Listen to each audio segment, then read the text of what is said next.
जय हिंद, जय भारत। तो आज हम बात करने वाले हैं ह्यूमन आई के बारे में। ह्यूमन आई कितना इम्पोर्टेंट पार्ट है ये हम सब लोग जानते हैं।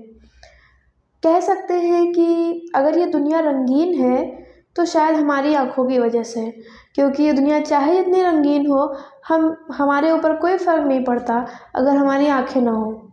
दुनिया रंगीन है, हमें देखने में अच्छा लगता है तो हमें अच्छा लगता है। तो आज हम उसी इम्पोर्टेंट पार्ट के बारे में बात करने वाले हैं, ह्यूमन आई। ह्यूमन आई में कहा जाता है कि ह्यूमन आई के अंदर लाइट इंटर करती है, फिर इमेज बनती है। इमेज बनने वाला कौन सा पार्ट होता है? रेटिना। रेटिना से फिर ब्रेन में जाती है। तो उसी पूरे प्रोसेस को हम देखेंगे। सबसे पहले हम इसका एक ओवरव्यू लेते हैं कि इसके कौन से कैसे पार्ट हैं। तो ये जो सबसे ऊपर वाली लेयर दिख रही है आपको, ये होती है कॉर्निया। ये होती है ट्रांसपेरेंट कलर की, इसका कोई कलर नहीं होता। तो क्वेश्चन आता है कि फिर वाइट कलर की हमको आई क्यों दिखती है? वाइट कलर की हमें आई इसलिए दिखती है क्योंकि इसके अंदर, जैसे अगर ये है कॉर्निया, तो कॉर्निया के जस्ट नीचे होती है स्क्लेरा। स्क्लेरा की लेयर होती है जो कि वाइट कलर की होती है। अब ट्रांसपेरेंट होती है तो ये हमें नहीं दिखती है, और ये स्क्लेरा क्योंकि वाइट होती है तो ये हमें दिखती है, जिसकी वजह से हमें आंखें वाइट कलर की दिखती हैं। उसके बाद फिर ये पार्ट होता है हमारा, ये हल्का सा कर्व शेप में स्ट्रक्चर बना हुआ है, इसको बोलते हैं आइरिस। आइरिस के बीच में छोटा सा गैप है, इस गैप को ही बोलते हैं प्यूपिल। प्यूपिल से ही लाइट रे इंटर करती है। ये लेंस है हमारी, लेंस पे लाइट रे पड़ती है। लेंस को पकड़े हुए होती है सिलरी मसल्स, ये इसको ऐसे पकड़े हुए होती है। सिलरी मसल्स भी सिलरी बॉडी से कनेक्टेड होते हैं। ये जो है ये है सिलरी बॉडी, ये और ये दोनों सिलरी बॉडी है जिनसे सिलरी मसल्स कनेक्टेड है। वही सिलरी मसल्स लेंस को पकड़े हुए हैं, होल्ड किए हुए हैं। तो ये है हमारा लेंस। लेंस होता है हमारा कॉन्वेक्स शेप का। कॉन्वेक्स ऐसा होता है, कॉनकेव ऐसा होता है। तो ये कॉन्वेक्स लेंस हमारी आँख में लगा होता है। ये जो हमारा लेंस होता है ये नॉर्मली प्लास्टिक या ग्लास के लेंस का नहीं होता है।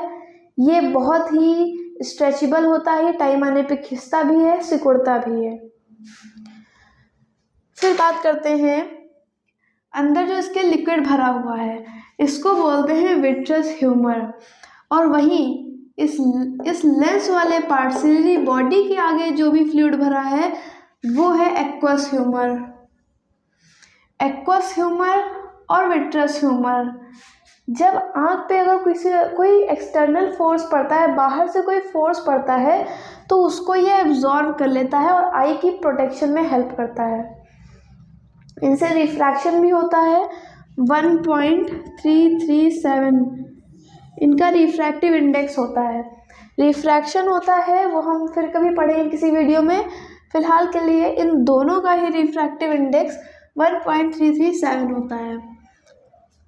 फिर हम बात करते हैं कि जब आउटर लेयर से लाइट रे इंटर हुई, लाइट के इंटर होने पे इसने कॉर्निया और स्क्लेरा को पास किया। लाइट ने पहली लेयर को पास किया, फिर ये एक्वस ह्यूमर से होते हुए इस प्यूपिल से पास होते हुए ये लेंस पे आती है।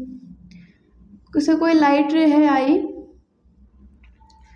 फिर यही लाइट रे आगे आके कंबाइन हो जाती है एक पॉइंट पे। सॉरी, एक मिनट, इधर आगे कंबाइन होती है।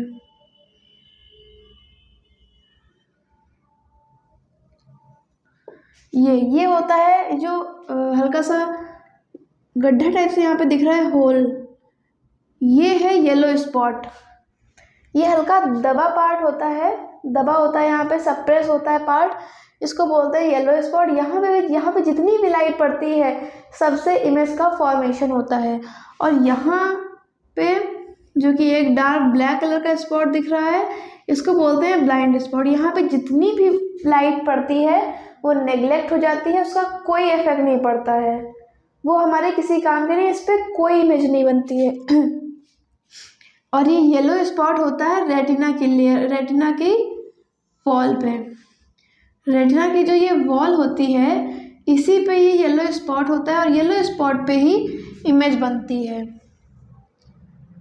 फिर हम देखेंगे कि अब इमेज कैसे ब्रेन तक पहुंचाई जाती है। इमेज जो बनती है वो कुछ इस तरीके की बनती है, जैसे लाइट इंटर की, कोई ट्री है तो लाइट जब रेटिना पे पड़ेगी जाके तो वो उल्टा ट्री दिखाएगी।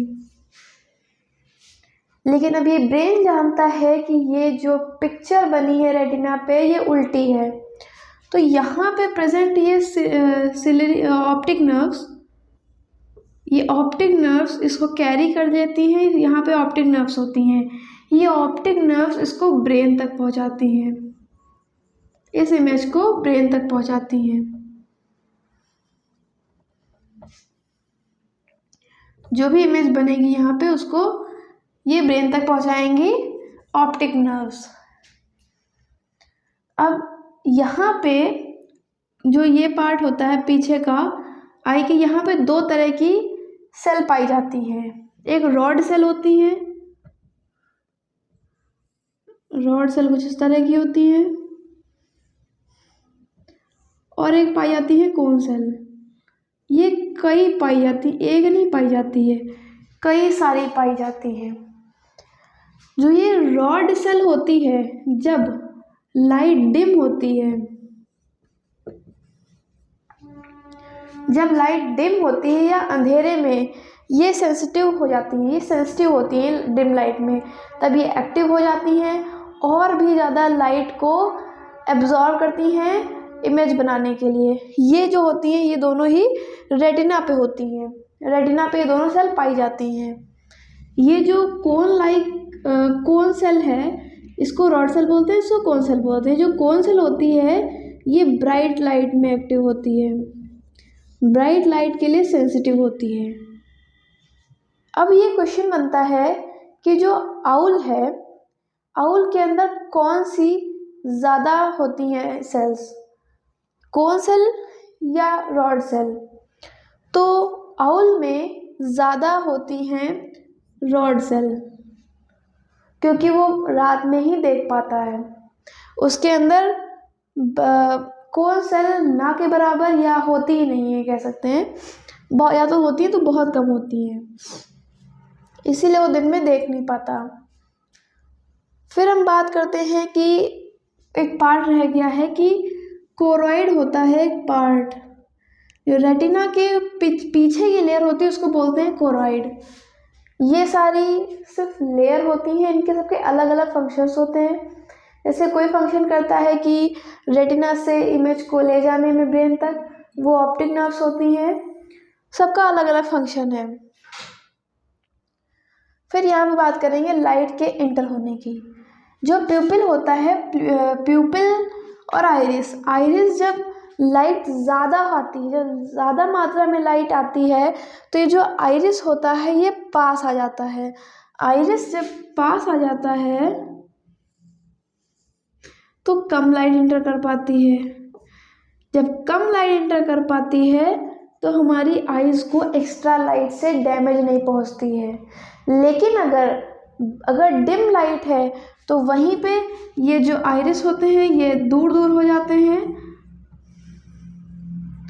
और ज़्यादा से ज़्यादा लाइट को इंटर करने देते हैं। क्यों? ताकि हमारी रेटिना पे अच्छी इमेज बने। सन को जब हम धूप में होते हैं, धूप से फिर घर में आते हैं तो थोड़ी देर के लिए हमें सब कुछ अंधेरा सा लगता है। क्यों? क्योंकि सन में जब सन की रोशनी के नीचे थे हम, तो हमारी जो ये आइरिस थी ये पास आ चुकी थी, ताकि कम लाइट आँख में इंटर हो तो डैमेज ना हो आँखों में ये। और फिर उसके बाद जब घर के अंदर आते हैं हम तो यही धीरे धीरे फैलती हैं, जिसमें थोड़ा सा टाइम लग जाता है। इसीलिए हमको सब कुछ थोड़ी देर के लिए अंधेरा अंधेरा लगता है।